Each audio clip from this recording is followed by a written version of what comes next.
Welcome to Simply Wealth, the podcast that's simplifying the complexities of your financial success. My name is Cory Cook, CEO of Cox & Cook Wealth Advisors here in Dublin, Ohio. Please enjoy the episode. All right, cheers and welcome to Simply Wealth, the podcast where we are simplifying the complexities of your financial success. Today, Dakota, we are tackling one of the biggest saboteurs of long-term financial success, and that is emotions or emotional investing. We've all felt that urge to act on fear, greed, but allowing our feelings to dictate and drive all of our investment decisions is almost always a losing strategy, right? As humans, we're wired for emotions. That could be fear, greed, excitement, panic. They've served us well in prehistoric times, but they're usually counterproductive in the modern financial markets as we know them today. The problem, emotional investing, means that making decisions based on your feelings rather than logic, research, or a predefined strategy, it's like watching a 747 go into a nosedive. Oh, yeah. Right? Yeah. Oh, yeah. Can you give us some examples of that? Yeah. So, I mean, some common scenarios, we typically see what we call panic selling, within the market. Panic selling, we had a bad news headline. We're hearing bad news. We're seeing the market start to turn over and crash. Maybe they're talking about talks of tariffs or interest rate increases. History has shown us that it could be really bad. So they're going to want to get out before things get worse. Yes. Right. I'm panicked. I feel uncomfortable right now. I don't like what's happening. I'm anxious, so I want to sell. I want to sell because of that. And that happens often to where this event occurs or something happens. We may receive a phone call. Certainly the market's going to go down from here. It's always the next big one, right? This is always the next big one. Check back in 3-6 months later, is what happens with the market. Another one would be greed, or what they call FOMO, fear of missing out. Dakota, I heard about this hot stock on CNBC or whatever publication, some website, social media, on Twitter has known about that too. I need to make quick money. It's a quick way for me to make 100%. What you're doing is you're chasing returns. Right. You're oftentimes buying into stocks that are at extremely valuated or stretched valuations. Where you're buying at a high, you're not buying at a low. You're buying oftentimes at a high. Some people have done such good timing of that to where they buy at the literal high, and in the next week they're already down 10-20%. But it's that urge to buy high, and it's oftentimes dealing with speculative assets. Overconfidence is another one. I can beat the market here, right? I'm smarter than the market or the economy or this tenured CFA. Right. It's kind of crazy stuff. And one of my favorite investors of all time is Peter Lynch. Peter Lynch ran the Magellan Fund at Fidelity for a number of years. He blew away the markets, was the number one outperforming fund in America for a number of years. I've got his book here. It's called Beating the Street by Peter Lynch. It's a great read. It was a fantastic number one New York Times bestseller for a very long period of time, too. He had a great quote. He said about every 2 years, the market falls 10%. Every 6 years, the market's going to have a 25% decline. That's all you need to know. You need to know that the market's going to go down sometimes. If you're not ready for that, you shouldn't own stocks. Right. That's a big deal. That's a big deal. Now, that's kind of an antiquated quote in market history during the time of that quote, because really since 2014, it's been about every other year where we've had a somewhat significant decline, upwards of 20%, maybe even more, every other year since 2014. But had you stayed the course, since, say, 2014, you have reaped the rewards over that time, right?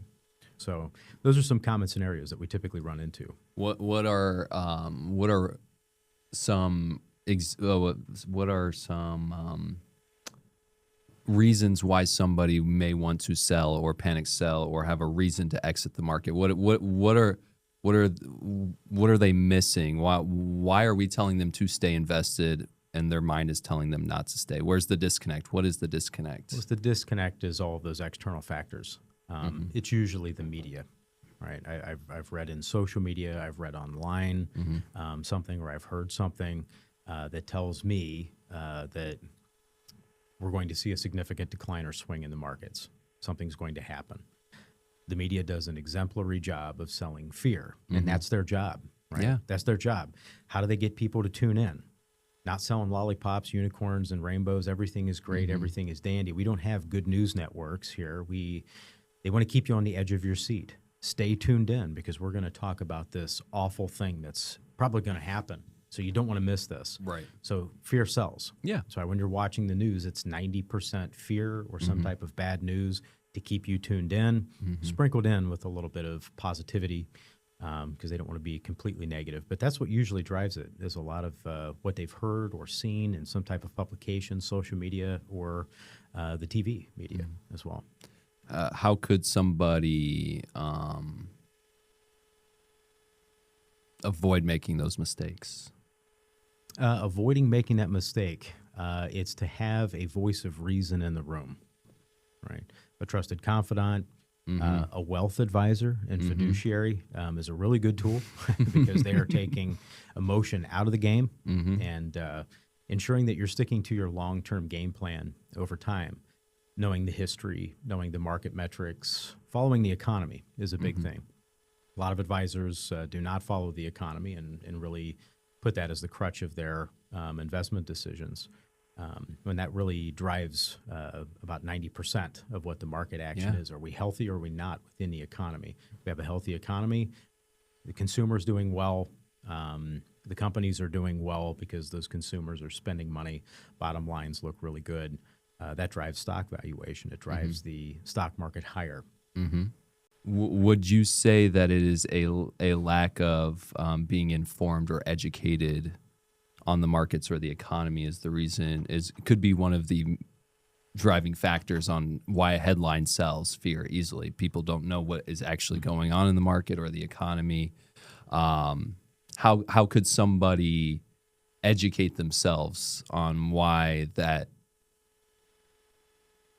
event occurred or may occur or may not occur, or how could they find a reason to stay invested outside of a confidant or a wealth advisor to not derail their long-term game plan? Yeah, so it is education. And in this country, we have done an extremely poor job for many decades in educating, starting with young people, proper financial decisions to begin with, but also educating on investing. We tell these young people that are now adults or maybe even into retirement now, that's been their experience, that, well, you just have to save. You just have to save for retirement. They don't talk to them about economics and all the different pieces that go in there, charting and analytics, fundamentals, how to read a balance sheet, different things for these companies. Yes. Where do I invest in? Right. That's great. You told me to invest. Do I just buy bonds? Do I buy stocks, ETFs, mutual funds? There's a lot of learning in there, right? It's complicated. It's not simple. And that's why we talk about utilizing a wealth advisor and fiduciary is we are there to simplify the complexities of our clients' financial success. Right. We are educated in that. We eat, sleep, and breathe all of that data. That's what our education is in. It's our livelihood. We are economists at heart.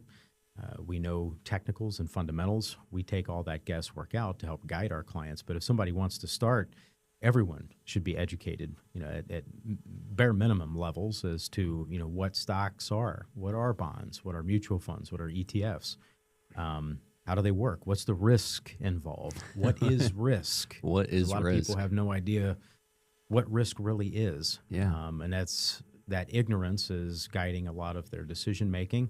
And instead of getting educated, they are listening to, not naming names, a person that might be called Jim, last name Amer,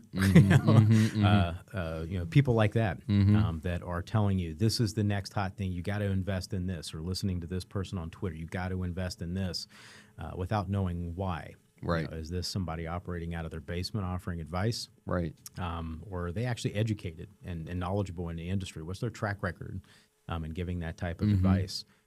So again, it's not. I wouldn't call it willful ignorance. Within our populace, investing populace, but we haven't had those resources available. I meet a lot of 60-year-olds, 70, 80-year-olds that don't know the difference between a mutual fund or an ETF or a stock or a bond. Right. They don't know, like in 2022, well, why was my account down more in bonds than stocks? Stocks are risky. That's what I've been told. Stocks are risky. Bonds safe. Bonds safe. Bonds can move just as much as stocks, and people don't realize that. Yeah. There's all different kinds of stocks. There's all different types of bonds. So again, it's that base education piece. If you're not going to educate yourself, find somebody to help educate you along the way so you can make informed decisions over time. I like it. All right. The evidence against emotional investing is overwhelming. You've got some points that we want to discuss, like buy high and sell low. Right? That's the classic trap. We see it. We see it frequently, where we receive phone calls where that person has heard, well, I was on Twitter, and the stock guru, his handle said that we need to pick up XYZ stock because it's up 1,000% year to date, and it's going to surge another 1,000% from here. Right. It's buy high, sell low. That's the opposite of what you should be buying low, selling high, looking for those opportunities out there. Again, if you're not educated in doing that, having a professional available to you to help identify those areas. It's buying during bull markets. Investors typically jump after significant gains or near market peaks, so they're buying into that stock that's up and is recommended to them. They see a 15 to 20% gain quickly, maybe over a month, and it's that emotional high of, oh, he was right, this is great, and then the thing tanks because the stock has gone parabolic. It's beyond stretched in valuation. It's due for a pullback. It's come to Jesus moment, come back to earth, and then they ride that puppy down, and then they ride it down. It's going to come back. Yes. It's going to come back, and then it doesn't, and then they're down 50, 60%, right? And then it's, I need to get out. And then it's rinse, repeat. Do it over and over again until you're broke, right? What are some reasons why somebody may go down that path on accident? Why would somebody hinder themselves with buying high and selling low? What is at fault there? What is the reasoning? Is it the media? Is it the trusted confidant isn't there to help make sure that that's not happening? How do people fall into the buy high, sell low traps? It's really the media. It's really the media, or it could be friends or family. The guy that you're shooting the breeze with on the golf course. They say, hey, man, you should pick up this stock. I'm up 150% in it. You should buy it too because it's the future. Right. It's the future, man. And it's some company that nobody's ever heard of, and it's not having the education that it's okay to invest in some of the wild and crazy stocks that are out there, but you also need to have a firm conviction to buying quality companies, companies that have a long-standing track record of making money. Right. Doing well. Yes. Like Dividend Aristocrats, would be one of those companies. What is a dividend aristocrat, Cory? Yeah, so a Dividend Aristocrat is a company that has consistently made strong revenues. They pay a dividend. They've not only paid a dividend for a minimum of 25 consecutive years, that's a qualifier, but they've increased their dividend consecutively for a minimum of 25 consecutive years, on top of a number of other metrics, their size, their cash flows, different things like that. But these are toothpaste and toilet paper companies. Yeah, they're utility companies. They're stalwarts within the economy, or what we call recession-proof companies. Those are companies when stuff hits the fan and things are not going well, we might be in a recession. These companies are still making enough money. And we're talking like 2008, the current companies that are within the Dividend Aristocrat index. These are companies during 2008, 09, during the financial crisis, where we saw the market hemorrhage 57%. They're increasing their dividends during times of extreme distress in the market. Do people stop buying toothpaste and toilet paper? No. In 08 and 09? No, you still didn't. need Pampers. Yeah, they're still keeping the lights on. They're still keeping the Yeah. HVA system running. Weddings, they're still having weddings, those types of things. But, it's developing a concrete portfolio that can help you check in your emotional investing, rein it in, per se, to ensure that I've got some buffers in here. I've got companies that are going to continue to appreciate nicely, but they also weather the storm well when things get choppy. Yeah. Right? I don't want this over time. I want to achieve that same goal of getting from A to B without all of that. Yeah. Can I do that? Can I get more efficient within my investments? And again, it's whether that's educating yourself and looking at the track history. And once you learn, you start to understand, well, this makes sense. I don't need to pick and chase the next winner to become a millionaire. If I invest diligently over time and pick those good companies, have some winners in there, it's going to be a winning combo for me. And that's one of my favorite quotes out there. Came from Warren Buffett. And he's the king, right, of investing for many people.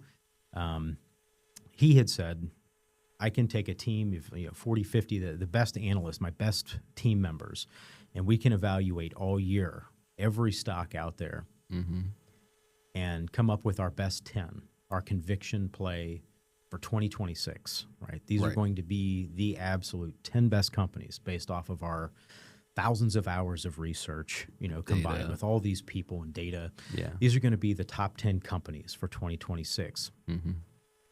He said that out of those 10 companies, if you went to the end of the year in 2026, 3 of them are going to be losers. They're going to be negative. You're going to have another 5 or 6 that are somewhere in the middle. They've done well, right? They could be returns 10%, maybe 20%, whatever for the year. That's great. But you're going to have that 1, maybe 2, that take you over the top and consistently beat, after doing that due diligence. So you're talking about arguably the best investor of all time. A number of metrics qualifying him for that. Having that statement of saying the best 10 companies, he's not picking 10 home run hitters that are all going to be up 200%. That's not his expectation. And that's something to kind of mull over and think about. Is that analogy, right? It's even the best stock picker in the world is picking the best 10 companies. He could have 2 to 3 losers at the end of the year. Those 10 companies. Stuff happens, right? Life is fluid. Business is fluid. I want to back up a little bit. We've talked about speculative investing here today, gone tomorrow. For a lot of people, that brings the fun or the enjoyment into investing, and then you followed that up with dividend aristocrats, the boring, diligent, tried and true method for a lot of folks potentially over the years. How do you combine the two to make it fun for the investor if all they're buying is dividend aristocrats? That's not fun for them, potentially. Being a due diligent investor may not be fun if you're just throwing it into dividend aristocrats. How do you keep it fun, educational, interactive for clients so that they still have fun, but they're also getting those big, boring gains that you mentioned? It's kind of like the structure of our client tree, right, Tom? Where we have our foundational clients building up to framework and ultimately legacy. You can't and probably shouldn't just have a portfolio of just dividend aristocrats. It's called diversification, and that keeps things lively. It's building a good foundation, meaning those companies may be dividend aristocrats that have a strong track record. It's a strong and solid foundation of companies. They're going to weather the storm well, provide you some gains and some nice yields or income along the way too. And as you're getting into that next level, you want to keep things exciting for you. You buy growth-oriented stocks as well, a nice blend of that. Still doing your due diligence to find those companies that are going to maybe offer you the best opportunity to get in there, but keeping it lively. It's also called Main Street investing. That's another Warren Buffett adage. He was notorious for that. He would drive in his old Cutlass or whatever down the road, which he's probably still driving. Drive down the road and say, I'm driving by Chipotle. The line is out the door. Right. Every single day. Well, I love Chipotle too. I eat there 3 days a week. Could be Amazon, like in our household, right? Well, there's 50 packages showing up every week. Right. It's not just my household. It's No. probably every household. That stock might be doing well, or something to watch out for. Main Street people walking down the street and carrying around these, as Dan calls it, fruit company called Apple. I see all of these kids, all they're doing walking down the street is this on their phones all the time. Right. Right. So it's Main Street investing. It's what you see. It's what you read. It's what you learn about these companies. But having a nice mixture, depending on what your goals are and your aspirations. Right. Everybody should have some type of growth, all right, to be able to grow your assets so you can ultimately retire. But your goals are in number, figure, income replacement, whatever it might be. Your lifestyle goals in retirement could be drastically different than the next person down the line. And that could be a significant difference in total asset, right? If you're retiring at 60, 62, 65, 70, whatever, this person might need $8 million. This person might be $250,000 because they're a minimalist. That person might be able to get away with just investing in, more, as we call it, boring stocks along the way that just kind of slowly appreciate over time. For many of us, we need to have that growth kicker in there as well. And that's where it can get exciting. You pick companies that interest you, not going so heavily concentrated to where if it's a volatile stock, you're going to tank your future. Right. But, take a small little stake in it, right? And in that Ulta stock. I love Ulta Cosmetics. Buy yourself a little bit so you can track it, have fun with it. You're excited to pull out your phone, the computer, the statement to look at how you're doing, how you're growing and appreciating. I have a quick question for you guys. So I think one of the big emotions that people get surrounding this topic is fear. But one thing you mentioned, Dakota, was making it fun. And I think you both have talked about it's nice to have something to be excited about. How important is that side of emotional investments when it comes to you guys picking portfolios for our clients, maybe having some specialized portfolios for individuals outside of like the big portfolios we have, making it exciting? Is that an important thing when it comes to how you guys decide what stocks to put in portfolios and not? Absolutely. Yes, it is. How do you measure that? Yeah, so I would drop them into one of three tranches, Tom. We have the clients that come in that just say, I would like to remain blissfully ignorant. That's why I'm hiring you to make sure that my assets don't run out or I reach my goals and develop my plan, and I'll do what you're asking me to do to ensure that we get there. They don't care what they're in as long as they reach their goal. That's client one. Client two is the one that is a little bit more educated. They have a strong interest in being educated and knowing what they're investing in. They want to be interactive with those. And so, yes, we take that into effect, get them involved and find out what excites them, right? This client is very keen on AI and tech stocks. So we'll make sure that, as part of that portfolio, which we probably already have in there, that we're spending a little bit of extra time to inform them and educate them on that sector that as a nice starting block. And then that eventually morphs into the other areas as they become educated. And then there's people that are ultra involved that do have maybe an extensive background and knowledge in investing. They track and follow the financial markets, very well versed. They might even have a degree in it in some aspect too. We do enjoy those types of clients because now we can speak at, somebody that can speak at our level, and it's a much more in the weeds, in-depth conversation to where we can now do some more exciting things. And that could involve maybe breaking some things up to where we have multi-bucket approach to their investments, where we have, certain tactical assets that we manage, but maybe we also have a bucket in there that we specifically stipulate with that client to be very interactive, and it's almost a co-account, right, where we can make decisions together, ping pong research and things back and forth with them to keep them engaged and keep that exciting for them. Yeah, and I would piggyback that as well for our foundational clients, which are typically young individuals who are just starting out in their investing world. It's very crucial to get them engaged in the process.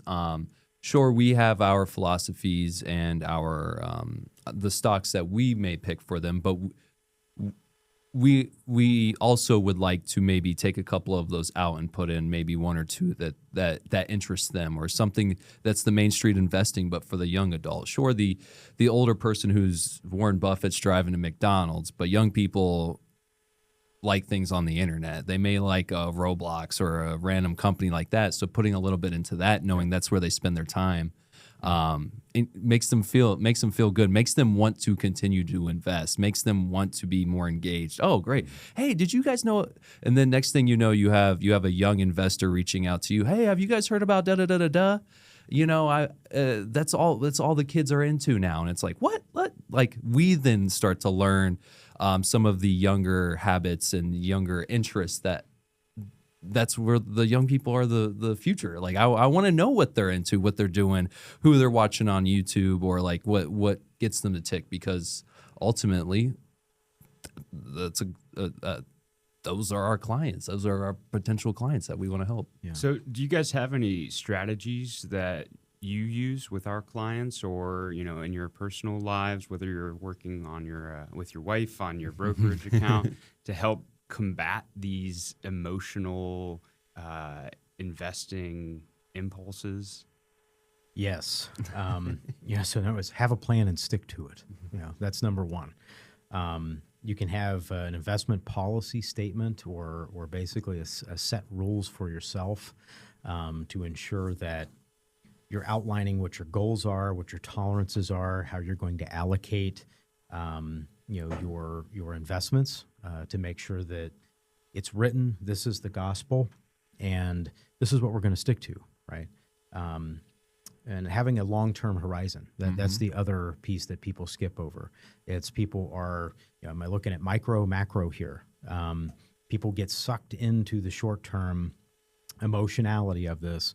We have to beat it in our heads and train ourselves to be long-term oriented with our investments. When we're not long-term oriented, emotions take over and you will not succeed. So, have a plan and stick to it. Automating things is another one. Dollar cost averaging in. You're buying sometimes at highs, but you're also buying at lows. You're continuing to accumulate into appreciating assets over time. That is a winning combo. Rebalancing is another one. A lot of people wonder what rebalancing is. Why are you guys doing this on the half year? Why are you doing it maybe on a quarterly basis? It's back to buy low, sell high. Yep. That's what you're doing when you're doing a rebalance there. Maybe on a quarterly basis, what it's going to do is you have a set allocation parameter. 10% here, 20% in this, 10%, 3% down your list. That's your core list of investments that you are comfortable with.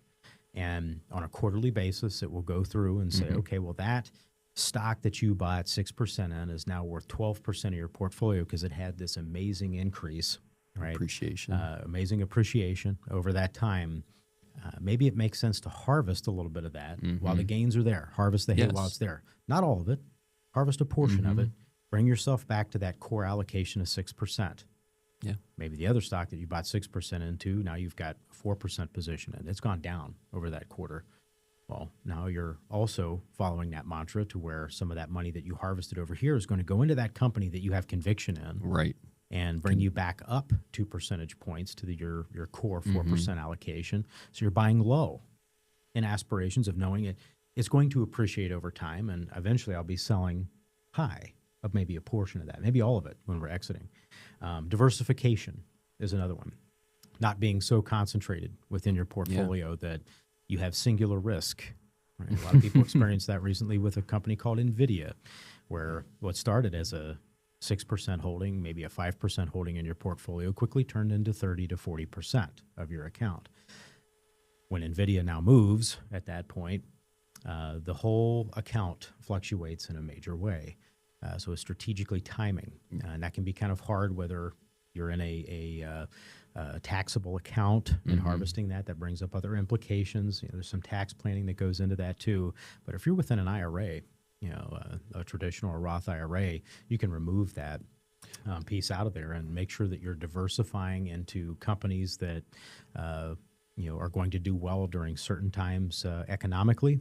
And we just talked about the economic cycle. Yeah. There's always areas to be in depending on where we're at in the economic cycle. We call it the four hay fields. There's always some hay to be made somewhere, regardless of whether the economy is expanding or we're contracting or in a recession. That comes to the last piece. It's educating yourself, right? And controlling the narrative is another big one. Don't let that get into your head, what the narrative is out there. We just saw that with tariffs. We saw the market hemorrhage in a very quick period of time on a fundamental basis. Probably wasn't there. We knew that the market was nearing some extreme levels in the sell-off. A lot of fantastic companies out there that were beaten up for no reason whatsoever. Change the narrative. Be a contrarian sometimes. It pays to be a contrarian. And back to my friend Warren Buffett again. He had another saying, you get fearful when everybody's greedy. Yep. You get greedy when everybody's fearful. Right? Over Correct. time. That's why that is probably the sole reason of why, and the key to his success is that mantra, that he's in there. And heck, they write books about it too. I showed you Peter Lynch earlier. This one's called The Little Book of Behavioral Investing. There are hundreds of books by James Montier. There are hundreds of books out there. We're talking about educating yourself. Read some books like this that might help you along the way to temper some of those emotions. Have that financial advisor, that confidant, mentor, whatever it may be, to help guide your decisions going forward. I wanted to just pick your brain because you brought up diversification. Could mean a lot of things to a lot of different people based on education level. What, from a 30,000-foot view, how could somebody diversify? You brought up they may have NVIDIA. Oh, great, let's sell our NVIDIA stock. Are we buying Microsoft? Is that technically diversification or not? In your eyes, how would you describe diversification to somebody who doesn't know what that means at all? They may have singular risk. Yeah. So diversifying, you have a 100% portfolio in tech. You have Microsoft, Google, NVIDIA, AMD, you name it, go down the list. That's not diversification. You're diversified, yes, within one sector. Again, going back to that economic cycle, there's all these different sectors within the economy, and it could be buying utility companies. There are times when utility companies are going to outperform tech. There's time when consumer staple stocks, toothpaste, toilet paper companies are going to outperform, manufacturing and industrial companies. So it's getting a good mix of those different companies within different sectors of the economy. Different sectors. To help, again, smooth out that ride over time. Companies that are still going to appreciate, it doesn't mean you need to buy stocks that are just going to go down. There are stocks that, even though they might not be, quote unquote, in favor, they're still going to appreciate and pay you maybe a nice dividend to wait along the way, to where if a black swan event happens, something occurs, some type of shift happens, you've already got a tailor-made weatherproof portfolio that you can tactically manage. You can be heavier weight in certain areas, and sometimes it's very prudent to do so when the economy is really pushing to new highs. You want to be heavier weighted in those select areas to really improve your growth. Doesn't mean that you need to completely abandon other areas. So being diversified is spreading those eggs out into different baskets, different sectors within the economy, so that you're not just within, I'm just in tech. Just in tech. Or, you know what, I'm very conservative, so I'm just going to buy utility companies and staples, right? Johnson & Johnson, Procter Gamble's, and Edison Consolidated. That's all I'm holding. Having that diversification over time, so you've got some that are going to be going up, some that are outperforming, some that are still performing, but maybe they're next, right? They're sitting at value while these are not. These are likely to pull back. It's their turn. It's the passing of that baton to that next sector that's ready to run, right? Because there's value there. Beautiful. All right. So in summary, we kind of wrap up this this episode. Emotions are one of the great things about being human, but they're a terrible guide for your investment portfolio. Metrics, you can look at all the data over time.